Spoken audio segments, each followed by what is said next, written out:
Right. So the format will be Jacques will announce the team on my cue for Saturday.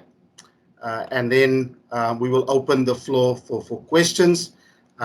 Before that, if we can just again remind everyone to switch off both their videos as well as sound. Please put up your hand, and when I call out your name, just tell me who you want to pose your question to. And then after this, we will have two more players. It will be Lood de Jaar and Andre Pollard. Lood is embargoed for Wednesday. Let me repeat, Lood is embargoed for Wednesday and Andre for Thursday. Thank you. Right. Over to you, Jacques, to announce the Springbok side that will play against Argentina this coming Saturday at the Nelson Mandela Bay Stadium. Thank you, Jacques. Thank you, Ryan. Good evening. Good afternoon, everyone. So the Springbok team to face Argentina this weekend in the second test against them is I'm going to read out the names from number 1 to number 15, and then the bench. So number 1, Trevor Nyakane. Number 2, Malcolm Marx. Number 3, Thomas de Tooy. 4, Marvin Ori. 5, Lood de Jager. 6, Siako Lisi, and he's the captain. 7, Franco Mostert. 8, Jasper Wiese. 9, Kobus Reinach. 10, Andre Pollard. 11, Makazole Mapimpi. 12, Damian Darlende. 13, Lucanio Am. 14, Chesnan Colby. 15, Willie Leroux. And then the bench is from 16, Bongi. 17, Steven. 18, Frans. 19, Nicolas. Janse van Rensburg. 20, Kwaga. 21, Dan. 22, Jaden Hendricks. And 23, Damian Willemse. Thank you very much, Jacques. And as customary, first up, for very briefly, over to Matthew Pearce of SuperSport, our host broadcaster. Thank you, Rayon. Good afternoon, Jacques and Makazole. Jacques, being able to make 6 changes in the back line for a second consecutive test match after you've secured a bonus point win, what does that say to you about the depth available to you? And how tough was it to actually make this call for this weekend's test, given the performance last weekend? Matt, listen, I think it speaks volumes for the depth of rugby on an international level that we have available. And like I said last week, the changes is not at all taking Argentina lightly whatsoever. It's just purely we're in a position where since we played Georgia, it's probably 7 or 8 weeks consecutive rugby. If you think we played Georgia, then we were in isolation. Then the SAA side played against, which were a big bulk of these players played against the British and Irish Lions, and then the 3 test matches against the British and Irish Lions, and now the 2 test matches against Argentina. So from a player welfare point of view, we are, I would say, forced to look at the well-being of our players, but we are very fortunate to have so many backs currently available to us that we could put out a backline last weekend and make almost a whole backline bar Kobus Reinach. We made a whole backline change again, so we're very fortunate. Yes. Jacques, just a word on both Marvin and Nicolas in the second row. Marvin getting a first test start, Nicolas with a potential test debut. What you've seen in them in this environment as they build towards what's a very big day for both of them. Marvin has been part of us for a while, and I must say I was when I heard it is his first test start, I was quite surprised, because I remember Marvin being part of us in the World Cup mix, building up in the Rugby Championship in 2019. Obviously missed out going to the World Cup. But Marvin has been part and parcel of us for in and out of our team and team environment for a while. And yes, he's been training very well, Matt. He's been energetic.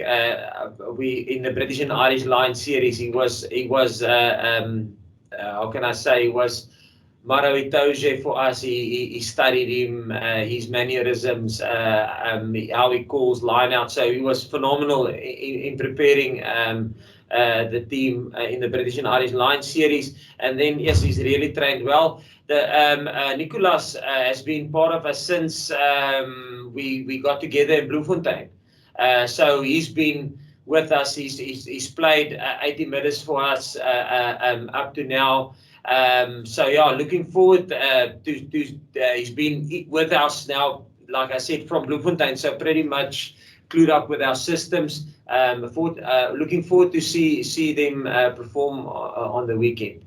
And then just finally from me in the front row, first test rugby for Thomas du Toit since the World Cup, and then also Trevor Nyakane after delivering on both sides off the bench, getting a test start in the number 1 jersey, just his 7th test start. Yeah, Matt. With talking about Thomas, obviously, Thomas was unfortunate. He was one of the unfortunate guys that got COVID and had to isolate, and or he was a close contact, so he was in isolation, and he probably would have had an opportunity to play earlier, but things just didn't work out for him, and hats off to him. He's been always positive at training hard. He gets his first opportunity now, like you say, since after the World Cup that he's going to be involved in Test match rugby. And yeah, we are very happy with Trevor making that move to Lucet after the injury of Oxy. And yes, he really stepped up, and like you rightly say, he's gonna his first start there at Lucet for us, and looking forward to see Trevor operate now, not coming off the bench but starting at Lucet, and what he can deliver for us. Thank you, everyone. Thank you, Matthew. Matthew Pierce representing our host broadcaster, SuperSport. Right, we're going to move on swiftly, and we say good afternoon to Craig Ray. He's in Cape Town. Good afternoon, Craig. Afternoon, everyone. Afternoon, guys. Jacques, the fact that you made changes again, could I just throw it forward a little bit too? What's the plan after Saturday? You leave on Sunday for Australia. Are some guys going to sit out for the Australia leg to have a bio bubble break and come in later for New Zealand? Could you just give us a bit of an idea of the planning around what happens after Saturday, please? Craig, no. I think what people don't understand is that we are currently in a testing regime, and that's why it's so tough to get people in, to get into our bubble currently. It's not just people, even our standby players who's on the standby list, if we should pick up injuries, they are currently in very strict bubble regulations, testing, blood tests. There's a whole lot of requirements that we have to adhere to get on a plane on Saturday and fly to Australasia.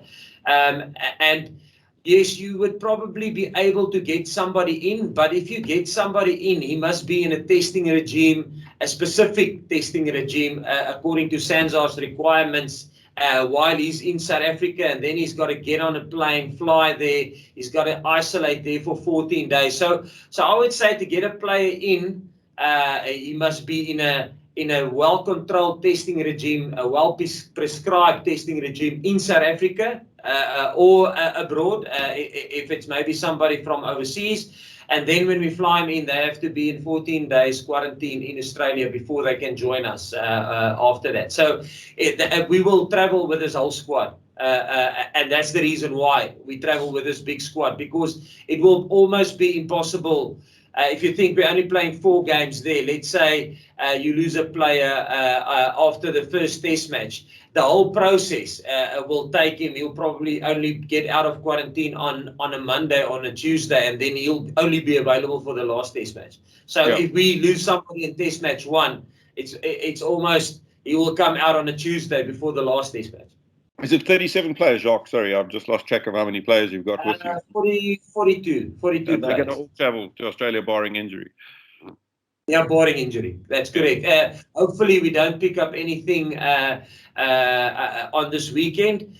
And like I say, if we do, to put it in perspective, we will fly almost in a bubble plane, if I can say it like that, with Argentina from Port Elizabeth.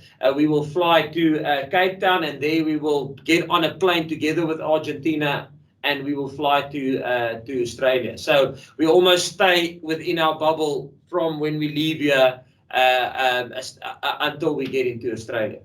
Thank you. Thank you, Jock, and thank you, Craig Ray. And good afternoon, Heinz Schenk. Thanks, Rayon. Hi, guys. Hope you're all well. Jock, there's a lot of excitement, obviously, about Jasper Visser almost like making a bit of a breakthrough performance, last weekend in last weekend's test. I was just wondering what your experience has been of him, since he's joined up with the squad. You guys have said previously that he basically broke down the door, with his performances at Leicester. But is it almost a comforting thought to think that he actually gradually introduced himself to international rugby, that it's actually a better sign that a guy just improves weekly, from the start, instead of shining immediately and then maybe tailing off? Yeah, I think Jasper, I think he played 4 tests now, 4 caps. And again, like Makazole will tell you, it is, I would say it's easier in the beginning. People don't really know you that well, and you almost get under the radar on the scene. But then they start analyzing you, they start making profiles of you, they start taking notice of you, so things get a little bit tougher. And he's probably there now where teams will take notice of him. He had a good performance on the weekend. There's still, from an international point of view, that's why international players to get to 20, 30, 40 test caps, it's a lot of experience, and it takes a long route. It takes a lot of tests, a lot of years to get to those test numbers. So Jasper is still in his early bit of his international career. I think he's exactly where he should be. And what he delivered when we started doing performance reports on him when he was playing for Leicester, he's doing that for us currently, and that's why we selected him is to deliver what he delivered over there. Yes, he's working hard and he's positive, but still, I must say, he's a student, if I can put it like that, currently of the game. He's like a sponge, absorbing everything that gets thrown his way. He's not an ego guy that doesn't want to learn off people. He learns off, and that's the beauty of our squad currently. You have Dwayne here that can pour his 50-odd test match experience into a Jasper, So Jasper don't have to play 20 test matches to almost learn or get the knowledge. He's getting it from Dwayne, and hats off to Dwayne for being open and willing to share, and that's pretty much where the squad is currently. And they're willing to share their knowledge with the younger, less experienced test players as they come through. Thanks, Jacques. Next one will come from Craig Lewis. Thanks, Ray. How's it, Jacques? I was just wondering, is Rassie going to be back in his role on the side of the field? I know you obviously mentioned after the 3rd test against the Lions how valuable that feedback had been. Yeah, no, I think I hope he will be there. Last week we had Dwayne. Rassie had a couple of things that he had to do, and he hasn't been with his family. I was fortunate enough; my family was with me in the bubble.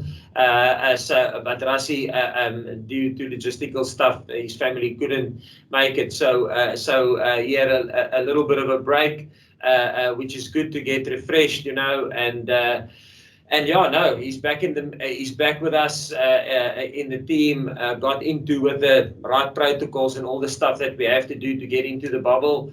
And hopefully he will be on his post, and I believe he will. Thank you, Luis Chiesa from ESPN. Good afternoon for all, Jacks. Before the first game, there was talk that the key was going to be in the battle of the forwards. Now you make 11 changes and 6 of them are in the backs. Do you think that this game can be raced differently? No, I think it will still be a battle of the forwards. I think rugby hasn't changed a lot. The foundation must still be laid down by the forwards. I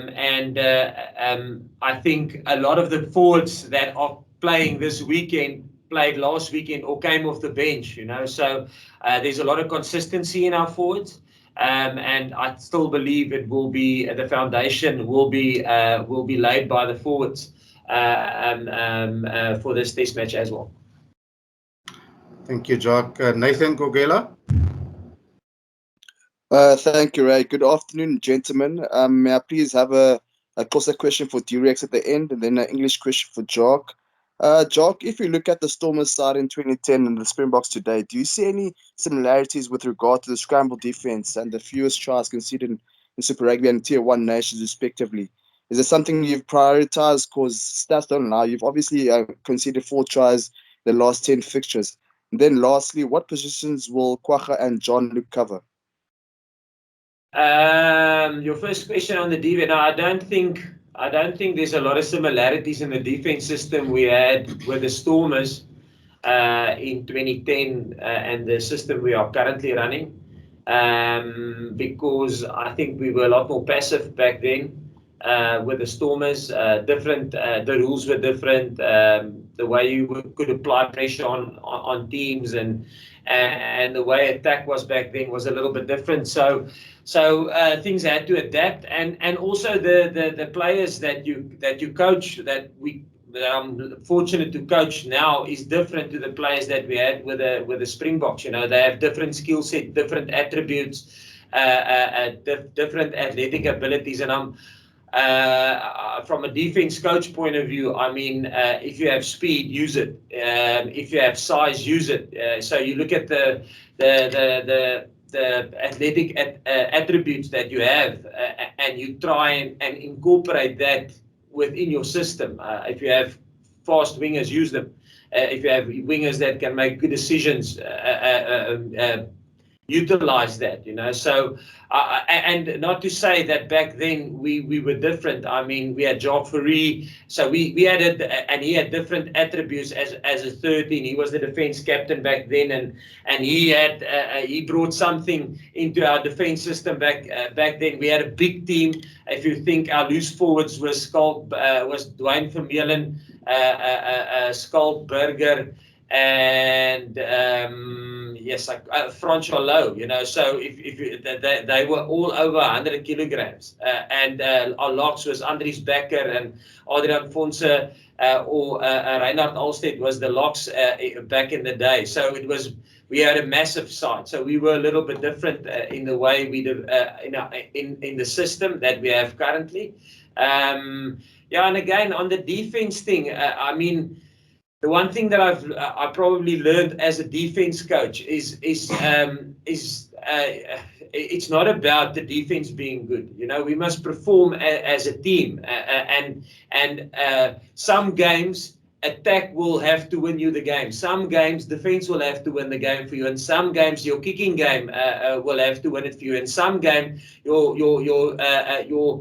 your special X factor of players must win you the game. So I don't think there's one way and there's the only way. The opposition and what they bring to the party, you will have adapt to that. You will have to adapt to that. And during the game, there will be ebbs and flows and swings in the game. Sometimes momentum will be with you on attack, and then you must attack and you must score points and get points on the table. And sometimes the momentum will go against you, and you will have to defend your try line as if your life depends on it. So I just think it's not just one thing. We try and get a balance in both, in all three departments, if I can put it like that. I know there's more departments, but if I can just break it down and attack, defense, and kicking, trying to get the balance between those departments. Yeah. Thank you, John. Liam, good afternoon. Good afternoon, guys.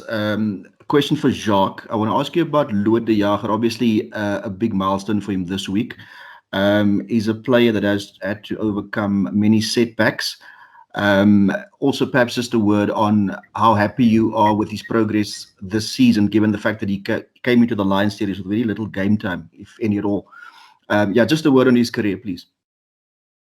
Yeah, Louis is the one guy that I probably only started working with in 2016. I was thinking this morning, probably the reason I always say, listen, the on the defense, why we are defending I always say it's the players, because it is. I was just fortunate enough to work with a lot of these players at a very young age. I was counting this morning, I think about 16 of them, probably 2010, 2011, 2012. So if you think it's 8, 9 years now that I've been fortunate enough to work with him, a guy like Joseph Dweba, when he got capped last weekend, I said to him, I started coaching him in 2013 as a schoolboy.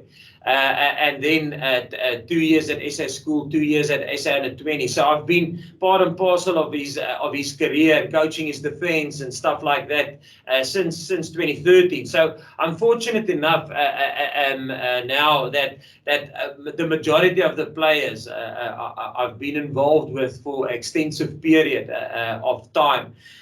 Louis probably not. I started working with Louis in 2016. When I rejoined the box for a short stint before we went to Munster.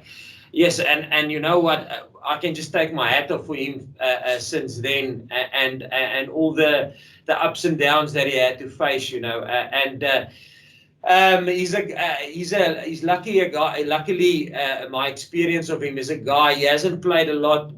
He got injured, shoulder injury after the World Cup. Then he got back. Then he got that unfortunate leg injury. Was out for a long time again. And Louis is now slowly getting back to his match fitness. I think he's around about almost 200 minutes. And if you think about it.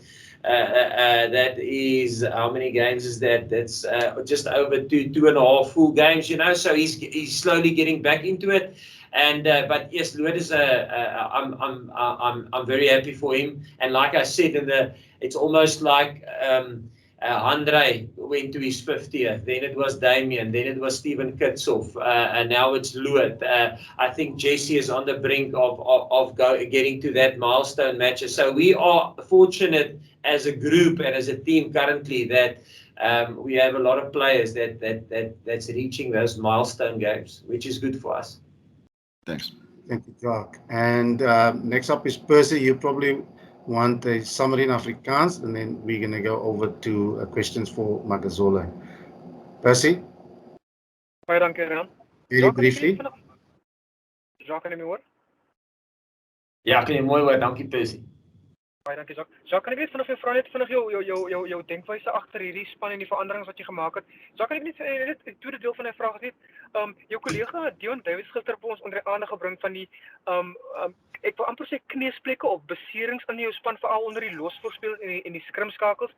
Is dit iets wat jou as die nasionale afrigter slaploos nagte gee, of is dit maar net deel van jou beplanning? Okay, die eerste ding, jou eerste vraag, Percy, oor die veranderinge wat ons gemaak is. Ja, dis soos wat ek laasweek gesê het, dis geen disrespect teenoor Argentinië, die veranderinge wat ons aangebring het nie. Dit is maar net, ons is in 'n posisie waar ons as jy dink van Georgië af, van Georgia af, het ons Georgia gespeel met ons SA span wat 'n klomp, omdat ons tweede Georgia toets gekanselleer is, het 'n klomp van ons van ons bokke het in die SA span gespeel om hulle wedstryd fiksheid te gee. Ons het nie baie wedstryde gehad voor die Britse en Ierse Lions nie, toe die 3 toetse teen die Britse en Ierse Lions en direk daarna die 2 toetse teen Argentinië. So ons het 'n redelike strawwe, kan ek maar sê, toetsskedule gehad hierdie laaste, kan ek sê, 2 maande. So om te kyk na die na ons speler welstand, is ons so half geforseer om veranderinge te maak. En dit is die rede hoekom die veranderinge gemaak is. Is glad nie enigsins omdat ons disrespectful is. Ek het laasweek gesê hoe goed Argentinië is in terme van, dis maar hulle tweede verloor gewees van na die wêreldbeker af, en hulle teen Australië, Nieu-Seeland, Wallis gespeel. En Wallis 6 nasie kampioene, Australië en Nieu-Seeland laas jaar in die Tri Nations. So geen disrespek nie, maar ons is maar net in 'n hoek gedruk in terme om te kyk na die veiligheid en die welstand van ons spelers waar ons kan. En dan dit loop ook sommer in jou tweede vraag in oor die beserings wat ons het. Ja, Percy, ons het 4 losspelers wat beseer is, maar hulle is almal, hoe kan ek sê, as ons volgende week 'n toets sou gespeel het, dan sou hulle almal weer in berekening gekom het. So almal is so half op die hondse sterk in terme van in die einde van hulle rehabilitasie. Dit het my slapelose nagte gegee, want ons het 8 losserspelers in ons groep en dit is nie die ideaal om beserings te kry in een posisie nie, want dan begin jy nogal jou diepte toets en dis wat met ons gebeur het. En dan die ander beserings wat ons het is weer ook in een posisie. Jy weet, ons het 4 skramskakels hierso en Herschel en Faf is albei beseer. So ons sit op die stadium net met 2. So hoop en bid maar dan niks met een van daai 2 ouens gebeur nie, weet. Maar ja, dit gee 'n bietjie slaaplose nagte, maar die goeie vooruitsig is dat daardie spelers in die nabye toekoms sal hulle verkiesbaar wees weer. Baie dankie Jacques, baie dankie Percy en Nathan, your question please. Thank you, Ray, again. This one obviously is in his course of for T-Rex. T-Rex, T-Rex igqibele kudala ukuthetha nawe. Coach nje Gabalala, bekunjani eJapan? Zikhona izinto ozifundileyo kulaa cala ngombhoxo. Eyogqibela, coach nje injani i-competition emva kukho wena uChezi uvele usibunu ngospec masingalibani no-weekend special. Yeah, letweni futhi. eJapan futhi ndifunde into ezininzi kakhulu ihlobo le-culture yabo and inhlonipho yabo and ihlobo izinto abazenza ngalo, yonke into inomthetho, yonke into ehamba ngehlobo layo kufuneka kube ngexesha eli-right kwindawo ofuneka kulo. So ininzi into endifundileyo kakhulu and into endibawelayo into yokuba yenzeke naphi na apho ndikhoyo. Yeah, ikhona i-competition apha ethimini and then ithethayo nayo, but into ebalulekileyo ukuthi as thina sizi-players lokuba sisapothane, because at the end of the day singabantu abayi-one and funeka sikhuthazane, umntu ezawudlala siqhelelane uba udlala nomntu onjani na. I think into ebalulekileyo thina as i-players i-information onayo ugqithisele konye umntu. Ndiyabulela Nkosi. Thank you very much. Mahlatse. Good afternoon, Rian. Sorry, I just want to ask, my question is for the coach. Okay. I just want to check with you, coach. What is the latest with Coral Hendricks? Because I believe you guys have been talking to him. What's the situation there? Cornell is playing for the Bulls currently. And like I said in the beginning, the tough thing for us is to get a player in from the outside, is that there's specific testing regimes, blood tests that we need to do on specific days, PCR tests, antigen tests. So it's a strict regime that we have to follow to adhere to Australia government rules and regulations of entering the country. So that's why a lot of players, or let me say not a lot, a dozen or so players or 10 players are on the fringe. And if we do pick up injuries, they are players that we will bring into the squad. But again on that, if you ask me what size of a squad would I prefer to take abroad, it will probably be in the vicinity of 37. I think 37 is manageable. Remember, every player we add to our squad is a player that's probably not going to get an opportunity if nobody gets injured. And it's tough for 6 weeks if you sit there, you do all the training and you never get an opportunity. So if you ask me if I could and it was easier to get a player into us as a management group, as a coaching group. If it was easier to get a player in, or quicker to get a player in into Australia, we would have probably travelled with less, a smaller squad.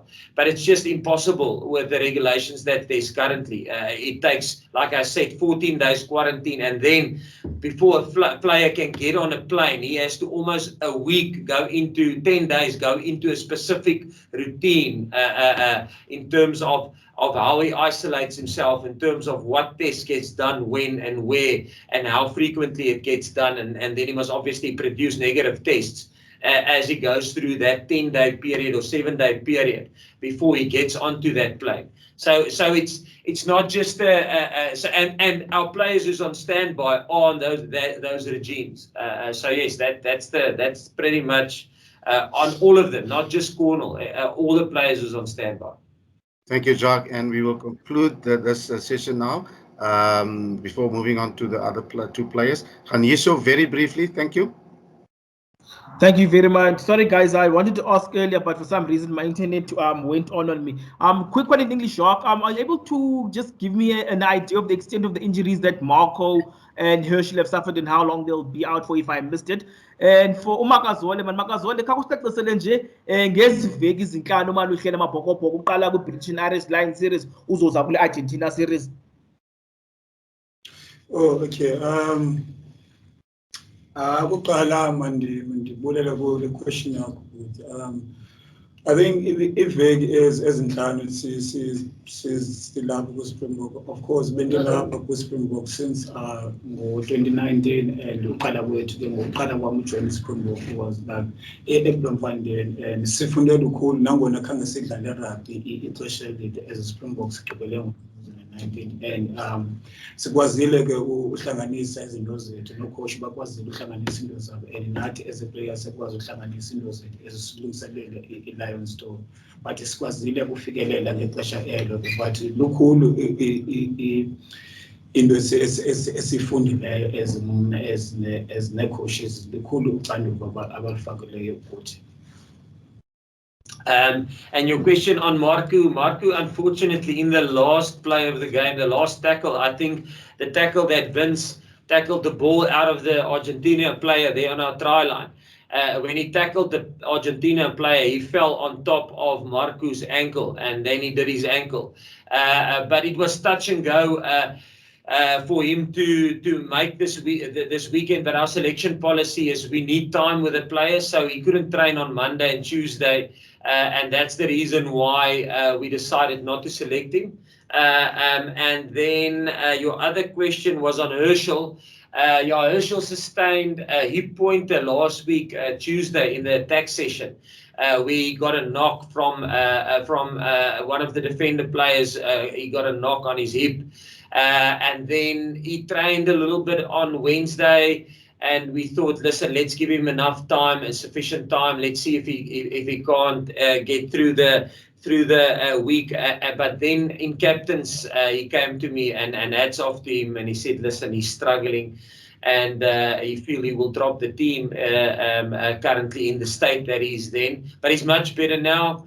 And again, we decided, listen, let's give him another week to recover, and then obviously we've got 2 weeks, and then we're back into Australia. So again, I think Herschel hip pointers are injuries. Some of them are in a week, and some of them take 2 to 3 weeks to recover. So I think Herschel is probably a 2-week one. I think if we would have played the next week, he would have been good to go. Marco, like I say, I think the big thing with Marco is our selection policy.